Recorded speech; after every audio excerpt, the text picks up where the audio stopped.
Hello, ladies and gentlemen. My name is James Duggan with IGN, and I'm here with Sean Finnegan. Hello. You are a LEM. Tell me what LEM means, Sean. LEM is the third highest rank in competitive matchmaking. It stands for Legendary Eagle Master. That is so prestigious. I can't even begin. And the other thing I can't even do, well, hypothetically, let's say I'm terrible at Counter-Strike. Let's say, hypothetically, I have no skill and can't aim. Can I still dominate in Counter-Strike, Sean? Dominate is a relative term, but you can definitely play to your strengths and stand toe-to-toe. Counter-Strike is a game about strategy as much as it is a game about aim.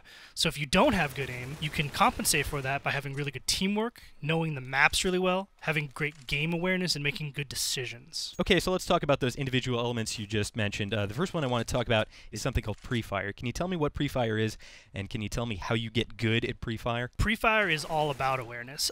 Generally, people can pre-fire every corner, and you'll get lucky, and sometimes people will be there. But what it comes down to is knowing where your opponents will typically be based on the sounds that you're hearing and what is happening in game. The act of actually pre-firing is jumping out of a corner and shooting before they're actually within your line of sight. And that way, when you come into their line of sight, you have already got bullets headed their direction and you have the jump on them. It plays towards something that's called peeker's advantage, where the person who is making the peek, as opposed to the person holding the angle, actually has the advantage.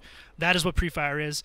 It can be risky because, you know, if you fire your gun, that allows your enemies to know where you are. So if you miscalculate and you pre-fire a corner where they're not, you are effectively giving away your position. But if someone has better aim than you, that's a great way of outshooting them. So another factor in knowing a map well is knowing where enemies will be relative to where you are. How does somebody go about getting map knowledge, and what consists of good map knowledge? Generally, map knowledge and map awareness is being able to effectively communicate to your teammates what is happening and what you're seeing in a way that's relevant to them. Knowing the callouts is also a big part of this. Being able to tell your teammates, hey, there's 2 in lower B, or they're pushing me on cat, or hey, I just got killed in A and they're about to plant for long. That gives your teammates information and will allow them to better execute a strategy to win the round.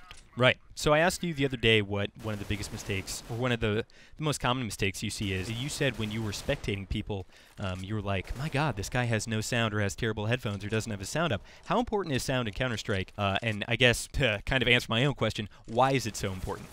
Sound is probably the most important part of Counter-Strike. And I say that like it at times is more important than even being able to see an enemy, because sometimes, depending on the angles, you will be able to hear an enemy but not see them, but being able to hear them will effectively tell you what they're trying to do or where they are. It's easy to tell when someone has their headphones on backwards because they think that someone's coming from the left when they're very obviously coming from the right. Or there are times when you can just stop and listen and get a sense of the layout of where your opponents are on the map and then get an advantage. Like you make a maneuver that's going to put you behind them, where you're going to get the jump on them. It's so important. Sound is so important.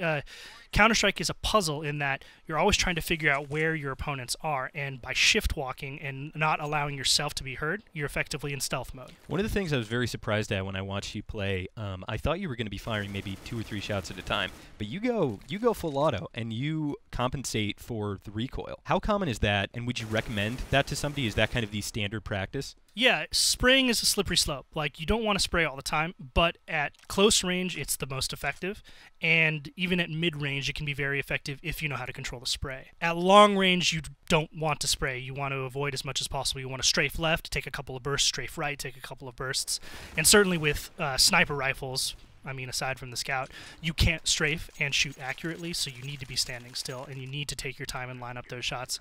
The same can be said for rifles, but really what it comes down to, what it boils down to, is learning when and where the spray is going to help you and when and where it's going to hurt you. The general rule is, yeah, if it's close range, or if you're crouched, or if it's a sort of a narrow angle, like let's say you're in a hallway and you're spraying at someone, or you're shooting at someone who's, 10 or 15 meters in front of you, it's okay to spray right there as long as you know the recoil, because it gives you a greater chance to hit them with more bullets and kill them faster than they're going to kill you. Okay, so I'm going to give you 2 profiles of 2 different players and give me advice for each player. The first profile is somebody who is actually very good at aiming, feels as though he's consistently winning trades, but somehow he's not winning ranked matches at all. He never seems to be in the right place at the right time. What is kind of the best path for him to take to improve as a player? So that boils down to teamwork and map awareness and possibly decision making.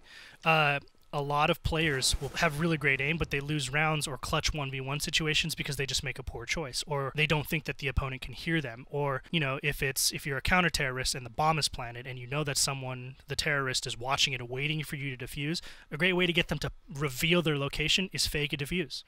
You defuse, you let go of the defuse, you don't make sound, because if you make sound, that alerts the terrorist that you're not defusing anymore. But that will draw them out because they have to assume that you have a kit. They don't want you to defuse the bomb before they peek you, and that's a great way to get them to peek. So making decisions like that, like using the bomb or locations or angles or fakes to kind of get people to give you information, that's going to be how you improve. Also, just better communication. Like, you don't want to have to put yourself in a 1v1 situation where you have to clutch if you don't have to, right? Like, if it's 5v3 or 5v2, play defensive, work with your team. Okay, the second profile is somebody who's a master tactician, who's always in the right place at the right time, always telling his teammates to stack the right bomb sites, but can just never get headshots and never seem to win a 1v1 firefight. What does that guy do? That comes down to practice. You just got to deathmatch a lot. There's also something called headshot mode, or headshot mod, it's HS mod, where it'll only register kills if you hit them in the head, or it'll only register hits if you hit them in the head.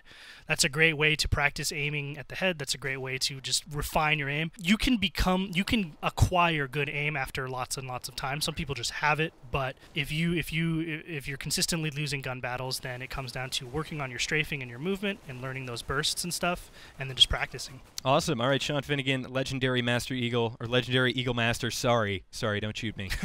For all things Counter-Strike, keep it right here on IGN.